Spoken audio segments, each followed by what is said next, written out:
Ok, ¿qué tal con todos? Muy buenas noches.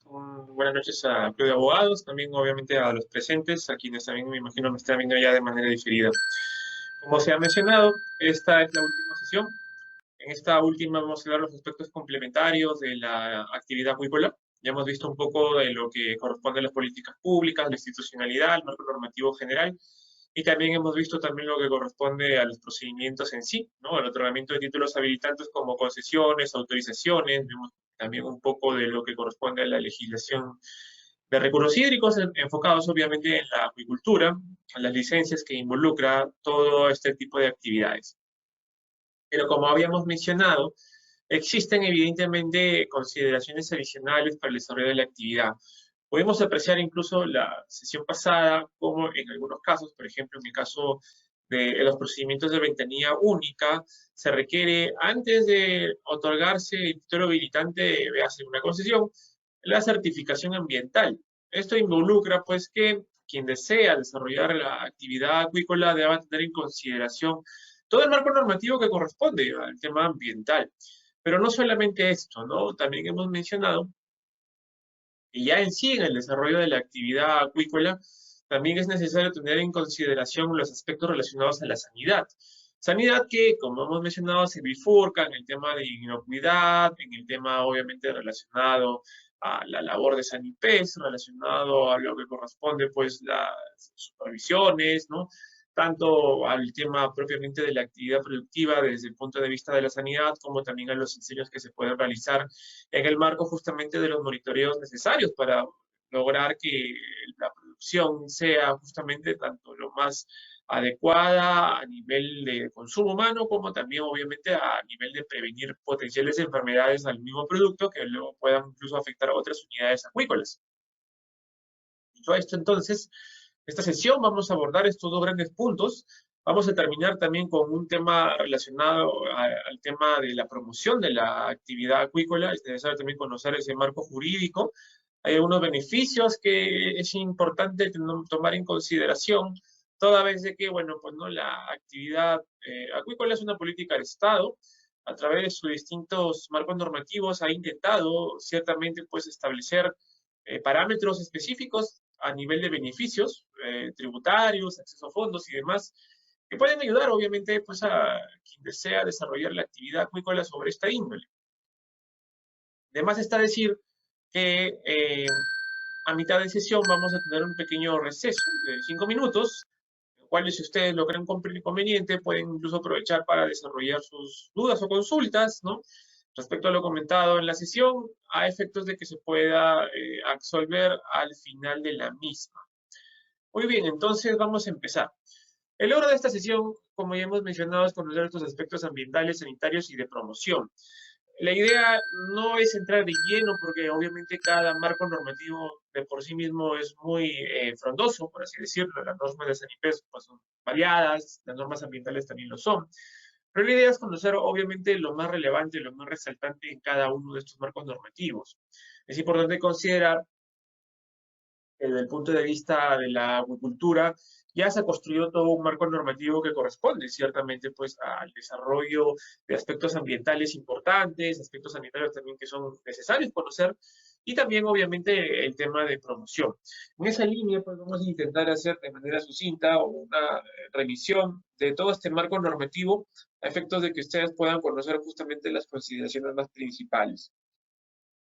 En esa línea, uno de los primeros alcances con los cuales es posible que el titular de la actividad acuícola se vaya a enfrentar son los aspectos ambientales, ¿no? Hemos visto, cuando vimos un poco del tema de la ventanilla única, como el primer procedimiento con el cual se enfrenta el administrado es justamente la certificación ambiental.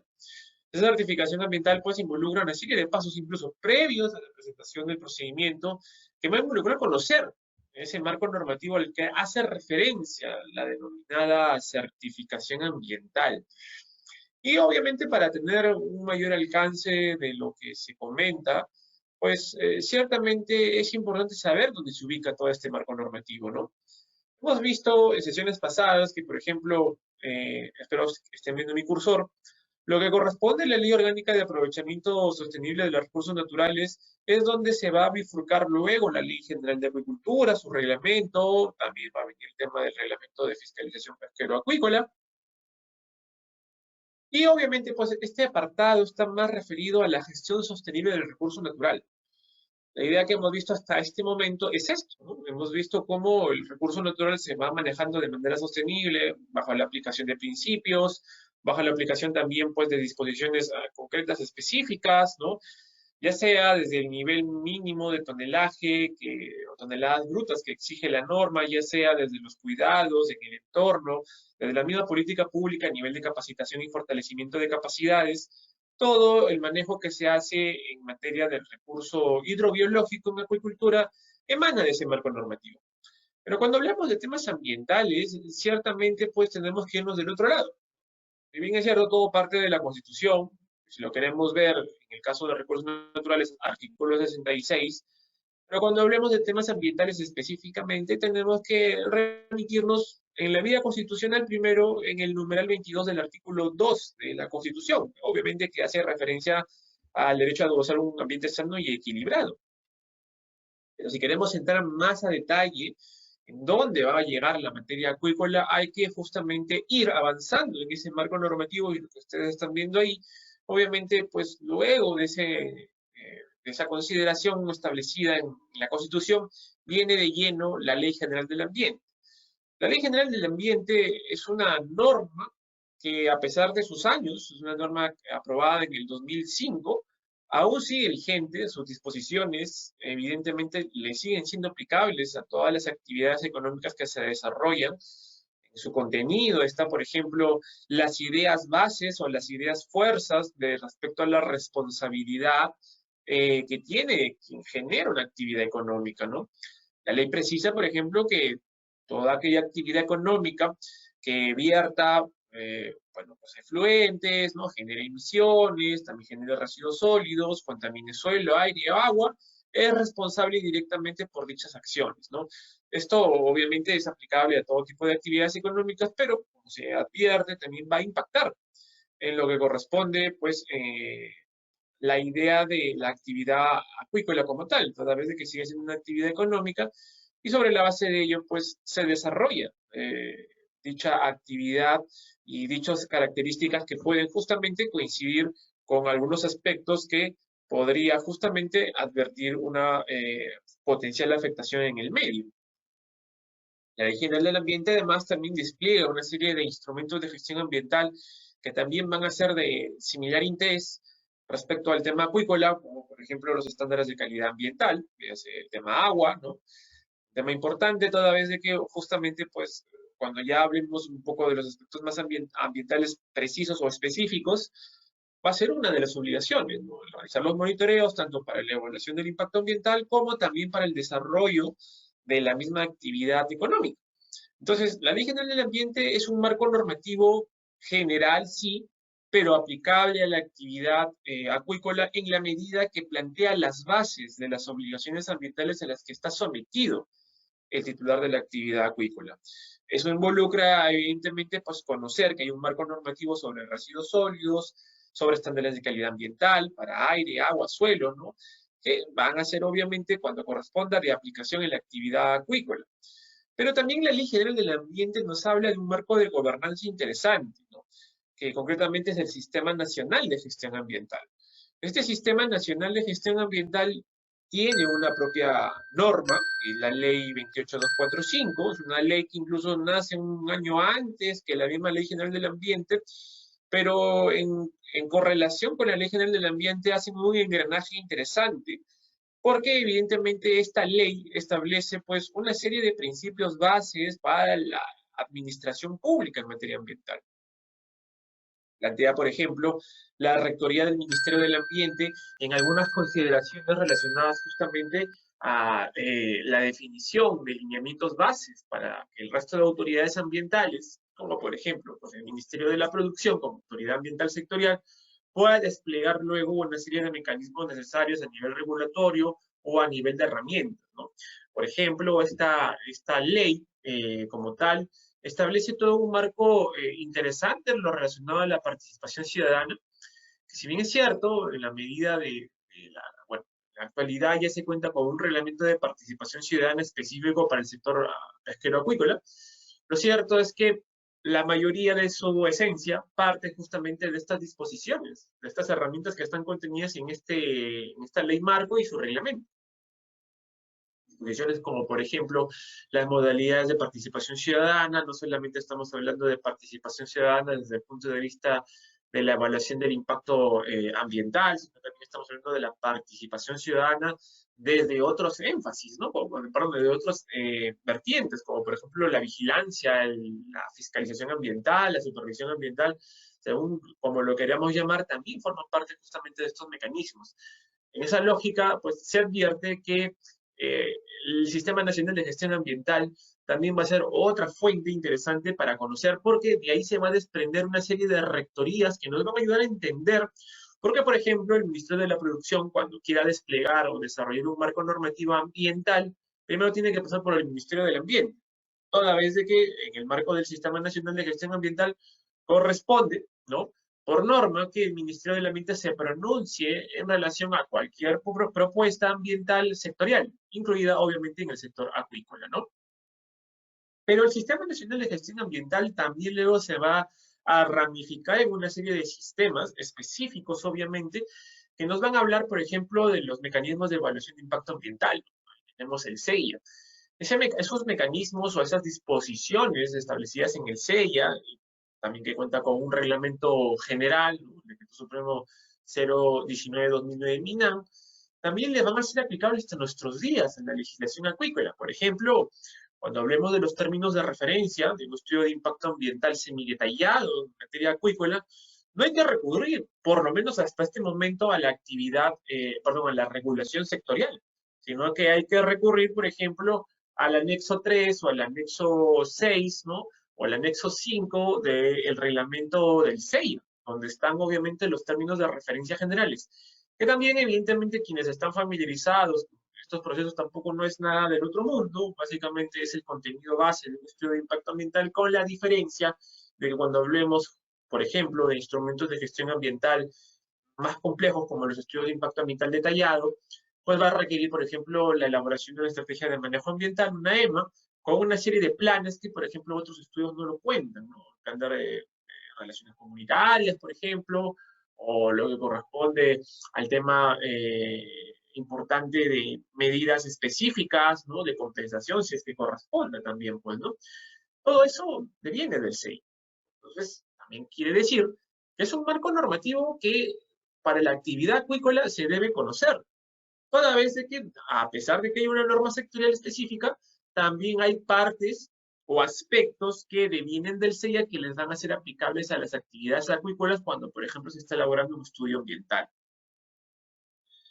De la misma forma, también tenemos otro marco normativo interesante, que es el SINEFA, o el Sistema Nacional de Evaluación de Fiscalización Ambiental, que van a ser también una serie de dispositivos legales, en las cuales, por ejemplo, las autoridades fiscalizadoras en materia ambiental del sector acuícola van a hacer uso. Por ejemplo, la elaboración o determinación de un procedimiento de supervisión con sus fases específicas, o la imposición de una medida administrativa concreta, van a ser justamente en materia de disposiciones que no están contenidas necesariamente en el reglamento sectorial acuícola, sino que se desprenden de la legislación del SINEFA. Y en esa lógica, pues también hay que conocer ese marco normativo, porque si yo soy titular, tengo que conocer ante qué me voy a enfrentar ante una potencial supervisión de la autoridad ambiental correspondiente, ¿no?, ya sea gobierno regional o ya sea, pues, OEFA. ¿Ok? Misma situación también habrá que suceder con el tema del SINAMPE, ¿no?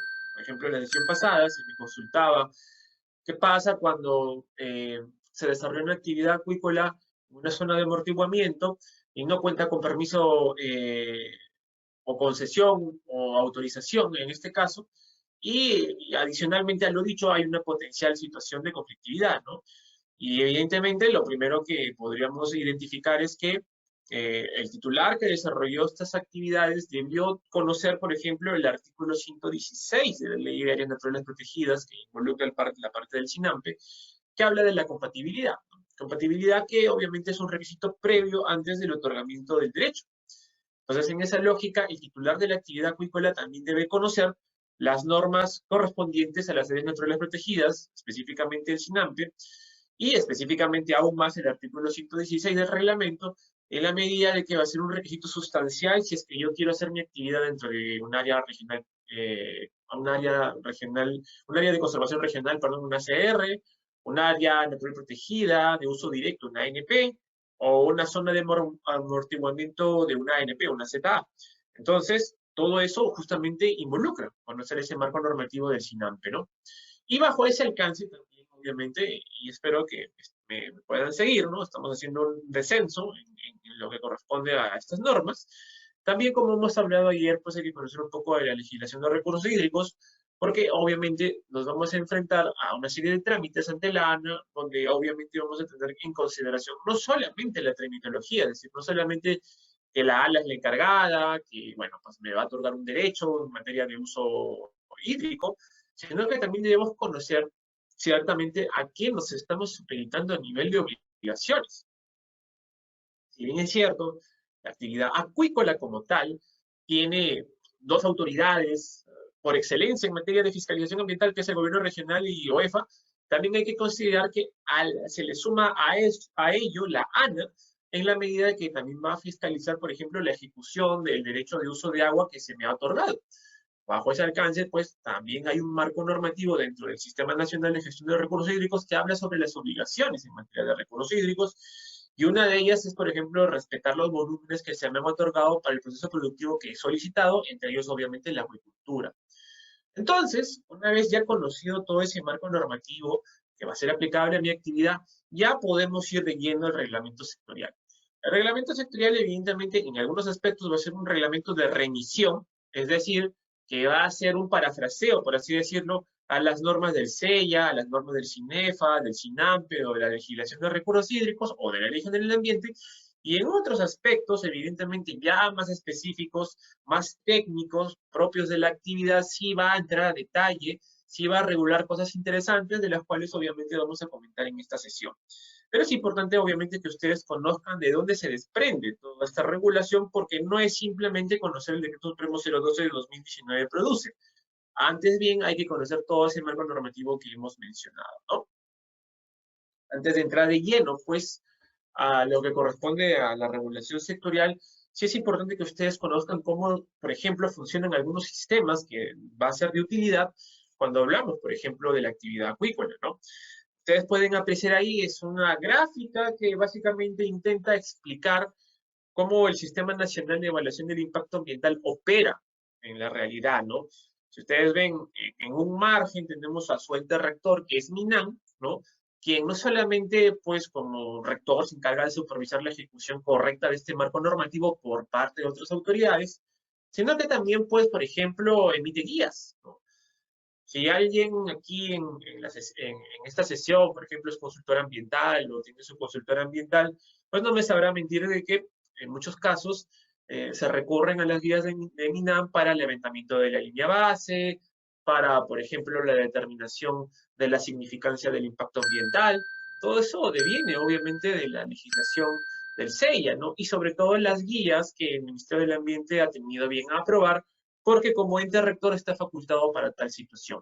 Pero adicionalmente el MINAM también, por ejemplo, puede determinar a qué sector aplica una determinada actividad económica. Y quizás pareciese un pensamiento un tanto ocioso, si lo queremos dar así, porque aquí nos estamos centrando en la acuicultura, pero a veces la complejidad de los proyectos de inversión puede demandar, por ejemplo, que se entre en duda, ¿no? El proyecto de inversión va a involucrar carreteras, va a involucrar vías de acceso, va a involucrar hasta un puente, no lo sé, va a involucrar ductos y demás, pero mi actividad va a ser acuicultura. Quiere decir que la carretera lo va a tener que aprobar el Ministerio de Transportes, no lo sé, ¿quién lo aprobará? Estas situaciones, a pesar de que el CEIA ya regula algunos aspectos importantes, a veces la complejidad de los proyectos va a demandar que se recurra a la opinión de MINAM para identificar si en efecto pues produce, ¿no? A través de su Dirección de Asuntos Ambientales Acuícolas y Pesqueros, la que evaluará, o en su defecto, pues será otro sector. Eso corresponderá al ente rector porque es su facultad. Como se puede apreciar en esta lógica, el CEIA, más allá de establecer criterios técnicos, es un sistema dinámico. Queremos denominarlo cuasi vivo, porque ciertamente pues establece una serie de dinamismo importante que sirve bajo esa lógica a lo que corresponde pues al desarrollo en sí de la actividad acuícola como tal. ¿Ok? Bien. Otro tema también sustancial de la cual emana evidentemente el desarrollo de la actividad acuícola para efectos del tema ambiental es considerar pues el tema relacionado al marco normativo, ¿no? Si el CEIAM establece, ¿no? Bajo estos alcances que hemos mencionado, una serie de normas generales, ¿de qué estamos hablando de las normas generales del CEIAM? Bueno, primero que nada, es importante considerar que hay normas generales, como por ejemplo los principios base del CEIA, que también van a ser aplicables, ¿no? Recurriendo, por ejemplo, al ejemplo original, para la redundancia de tengo mis vías de acceso, voy a construir hasta un puente, no lo sé, para llegar a un área de uso acuícola, por ejemplo, eh, un cuerpo de agua natural, pero que está en una difícil zona de acceso, por ejemplo, entiendas en la selva, ¿no? Entre otros. Bueno, pues en esa lógica, ¿qué principio debo aplicar? Hay un principio interesante en el marco del CEIA, que es el principio de indivisibilidad. Es un principio que involucra justamente considerar el proyecto como uno solo. A pesar de que, bueno, los componentes están dispersos, ¿no? Eh, desde un punto de vista físico, pero que hay una conexidad y exclusividad justamente en su uso. Parte, obviamente, de este criterio que deviene, obviamente, de los principios que están establecidos en el CEIA, ¿no? Otro tema también importante son los principios de participación o de eficacia que apuntan justamente a que todo el procedimiento de evaluación que se haga apunte a lograr la sostenibilidad de la actividad, ¿no? Como ustedes ven abajo, ese es el real objetivo del CEIA, ¿no? No es tanto establecer procedimientos para evaluar o establecer, pues, términos de referencia. Sí, evidentemente son aplicables, son de obligatorio cumplimiento cuando corresponda, pero el objeto final de la norma es lograr que con la evaluación se puedan corregir quizás algunos aspectos necesarios que justamente están imposibilitando que la actividad se pueda desarrollar de manera sostenible. Claro, esto puede sonar muy teórico, sobre todo a quienes se dedican a estos temas. En la práctica, evidentemente, todavía no se ha superado en algunos aspectos la veracidad del contenido. Pero, por ejemplo, SEIA luego va a hacer uso de las normas de fiscalización del CINEFA, que se van a encargar de esto, ¿no? De esta corrección cuando, por ejemplo, la consultora no ha sido lo suficientemente rigurosa al elaborar el instrumento. Y evidentemente esa rigurosidad no solamente afecta al instrumento como tal, involucra una corrección a través de una actualización, sino que potencialmente puede haber una sanción a la consultora por quizás no haber desarrollado de manera correcta el instrumento, no atendiendo a la verdad, ¿no? O hasta, quién sabe, falsificando información. Eso ya corresponderá a OEFA, pues, fiscalizar a la consultora y se corresponde sancionar. ¿Ok? Todo ese marco normativo viene del sello. Y evidentemente, pues, ¿no? Teniendo ese marco normativo general, principios de ellos, de la norma general, la ley 27446 y su reglamento, y del ente rector, ya las autoridades certificadoras, entre ellas Produce, ya están listas, evidentemente, para poder desarrollar su propia normativa sectorial. Y es ahí, obviamente, donde ya entra el Decreto Supremo 012-2019 Produce, ¿no? Uno de los reglamentos que hasta hace unas semanas era el último reglamento sectorial que se había aprobado, pero hace unas semanas entró en vigencia el reglamento de gestión ambiental para las actividades de turismo, ¿no? Pero bueno, no mucho ha sido el último reglamento ambiental sectorial más contemporáneo, si lo queremos ver así. ¿Ok? Es importante entonces que las autoridades certificadoras van a ser estas que sí se van a dedicar directamente al procedimiento de evaluación del impacto ambiental. También es importante hacer una diferenciación, porque la evaluación del impacto ambiental podemos considerarla de dos aspectos, ¿no? Aquella que se hace cuando se elabora el instrumento y aquella que se hace cuando la autoridad se encarga, obviamente, de revisar ese instrumento, ¿no? Cuando hablamos, obviamente, de evaluación de impacto ambiental, desde el punto del SEIA, hace mención a lo segundo, o sea, el rol que tiene la autoridad certificadora para poder evaluar el instrumento conforme a los criterios de la norma, criterios técnicos, entre otros, y considerar pues si corresponde o no aprobar. ¿Ok? En algunos casos, algunas autoridades certificadoras recurrirán simplemente a este marco normativo general. Hace no mucho, por ejemplo, pues antes del 2019 produce en el sector pesquero acuícola, hacia ello, ¿no? Recurría a las normas del SEIA, y en otros casos, ¿no? Desde 2019 en adelante, pues va a recurrir directamente a su reglamento sectorial, ¿no? Es una potestad de las autoridades sectoriales, concretamente ministerios, regular justamente estos aspectos de su sector propio. Pero evidentemente, pues otra gran fuente es la evaluación del instrumento, que previamente tiene que haber sido elaborado por una consultora ambiental. La consultora ambiental es una persona jurídica, bueno, natural o jurídica, según sea el caso, que se encarga obviamente de esto, ¿no? De elaborar el estudio de impacto ambiental y bajo ese alcance, evidentemente, pues, ¿no? Presentarlo conjuntamente con el titular del proyecto hacia la autoridad certificadora. La consultora ambiental asume una responsabilidad solidaria en la medida de que el contenido del instrumento, obviamente, pues también considera, ¿no? La suscripción de los responsables que elaboran dicho instrumento. En este caso, los profesionales de la consultora. También es importante considerar que no cualquier consultora puede desarrollar un instrumento. Tiene que estar registrada en el sector correspondiente, bueno, y en el caso de SENACE, aunque ese ya es otro cantar, bueno, pues en la lista de SENACE.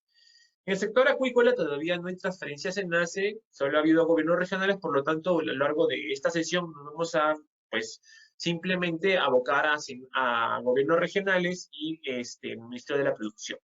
¿Ok? Y una vez ya teniendo esto, pues, con la evaluación correspondiente y se amerita, pues se otorga la viabilidad ambiental, que no es otra cosa que la certificación ambiental, la resolución que aprueba el instrumento, que garantiza que el proyecto va a ser, por lo menos desde la evaluación del instrumento, ambientalmente sostenible, ¿no? Bajo una idea de que la actividad económica que se está desarrollando pues, puede ser compatible con el medio en donde se va a ubicar. ¿Ok? Y luego tenemos la otra cara de la moneda, ¿no? Que es justamente el CINEFA. El CINEFA, a diferencia del SEIA, donde tenía evidentemente el ente rector MINAM, acá es OEF. OEFA no solamente supervisa, fiscaliza y sanciona actividades económicas de su competencia, sino que también evalúa el desempeño de las funciones de las otras entidades de fiscalización. En ese caso es obviamente pues las denominadas EFA. En ellas también encontramos a los gobiernos regionales como EFAs en materia de acuicultura. Esa lógica, OEFA, desde el punto de vista del CINEFA, va a tener una doble dimensión. ¿Okay? Por un lado, será evidentemente una autoridad que va a supervisar, fiscalizar y cuando corresponda sancionar a las actividades acuícolas de mayor envergadura, entiéndase la MIGE. ¿Okay? Pero por otra parte también va a supervisar el desempeño de las funciones de fiscalización ambiental de los gobiernos regionales en este extremo de la actividad de fiscalización que se puede realizar en la acuicultura. Es decir, a las funciones que el gobierno regional debería estar desarrollando para fiscalizar ambientalmente a la AREL o a la MIPE. ¿Ok? Y en esa lógica, pues cuando OEFA advierta falencias en esta índole, es decir, que el gobierno regional, por ejemplo, no está fiscalizando, que hay contaminación por parte de la MIPE y nunca ha habido ninguna supervisión por parte de la DIREPRO o de la JAREPRO, según sea el caso, o de la ARA, ¿no? Depende obviamente del lugar, pues corresponderá evidentemente OEFA justamente trasladar un informe de supervisión de EFAS, se denomina, a Contraloría, quien será la encargada evidentemente de advertir si hay omisiones a la responsabilidad funcional y en esa lógica poder levantar un procedimiento administrativo sancionador o iniciar, perdón, ante el funcionario encargado quizás de las actividades de fiscalización ambiental que nunca se hicieron. Esto no solamente se limita al tema de que OEFA pues esté bajo una lupa viendo que la EFA esté fiscalizando, porque también involucra una serie de pasos adicionales, ¿no? Los gobiernos regionales, por ejemplo, están obligados a aprobar su plan EFA, que es el plan anual donde se va a programar la fiscalización, de generar evidentemente reglamentos para la supervisión y sanción, o hasta incluso, ¿no? Cuando corresponda, aplicar desde un punto de vista supletorio el tema de tipificación de sanciones e infracciones ya sea sectoriales propios del sector acuícola o transversales que pueda emitir UEFA para tal efecto. Considerando entonces esos dos marcos normativos que considero yo que son los principales para efectos de esta explicación, ya podemos entrar de lleno a la regulación acuícola sectorial. ¿Ok? Esta regulación acuícola no viene sola.